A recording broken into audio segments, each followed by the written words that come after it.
窗外暴雨连连，女人却躲在帐篷里惬意悠闲，烤着炉火，吃着烤肠，度过雨天。这天，小美驾车来到森林中间，冒着绵绵细雨，开始露营营地的搭建。她在车内换上了厚重雨衣后，将车顶的帐篷拆卸下，利用支撑杆插入结构内部，两侧插入碎石地面加以固定。为了防风防雨，还借助绳索加以拉扯。没多久的时间，就把帐篷支棱了起来。只需经过小美的小锤锤敲打，帐篷营地已经稳如老狗。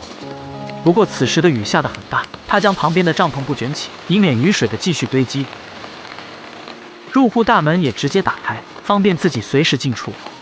有了帐篷的庇护，就不必担心此时的暴雨。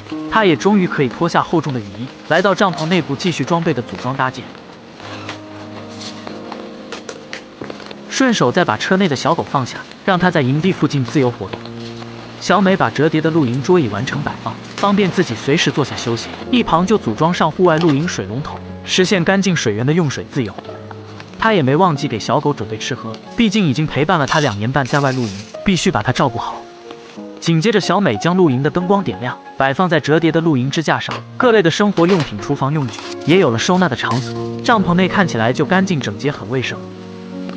完成帐篷营地的初步搭建后，小美也终于可以擦干湿透的头发，开始准备今天的午餐。她起锅烧油，接过一大锅水后将其烧开，这时切些萝卜作为配菜，锅中加入鱼豆腐、辣椒，搭配上一杯小饮料。下雨天搭配上鱼饼汤，听着雨声，看着山中的自然风光，属实是非常享受了。就连狗子也被眼前的美景深深吸引。随后，小美回到车内，将折叠的睡袋展开，铺设在柔软的后备车厢。这片空间也是狗子最喜欢的游乐园，小美也享受和它在这里玩耍。考虑已经在野外搭建了大半天，小美就回到车内和狗子一起裹进睡袋中，吹着风扇休息片刻。这里的空气清新，湖水清澈，一眼就是露营的风湿宝地。等到了傍晚时分，小美便睡眼惺忪起身。她亮起了帐篷内的灯光，把门帘放下，准备迎接即将到来的夜晚。而在天黑前，小美还需要进一步保护小车露营地，铺设上更多防水的塑料布。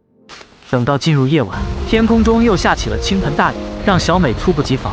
好在早已完成了帐篷的搭建，没有雨水进入内部，她便点燃气罐炉子，开始煎烤白菜，加入些香肠肉，作为今晚的大餐。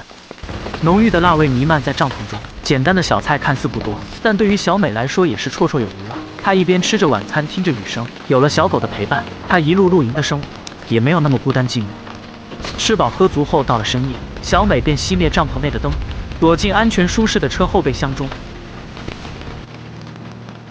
这里早已安装设置好了洗手间，可以方便自己完成刷牙洗漱。随后便在漆黑的森林中熄灭灯火，早早睡去。第二天一早，大雨已经停下，但云雾缭绕的山林显得更加神秘壮观。小美拉开车内的窗帘，透进些新鲜空气，睡眼惺忪起身出门。好在没有大雨，她可以打开帐篷门帘，门户大开，加快空气流通的时候，就带着狗子出门溜达，在森林中漫步，感受大自然的气息。湖边的风光很美，森林绿意盎然。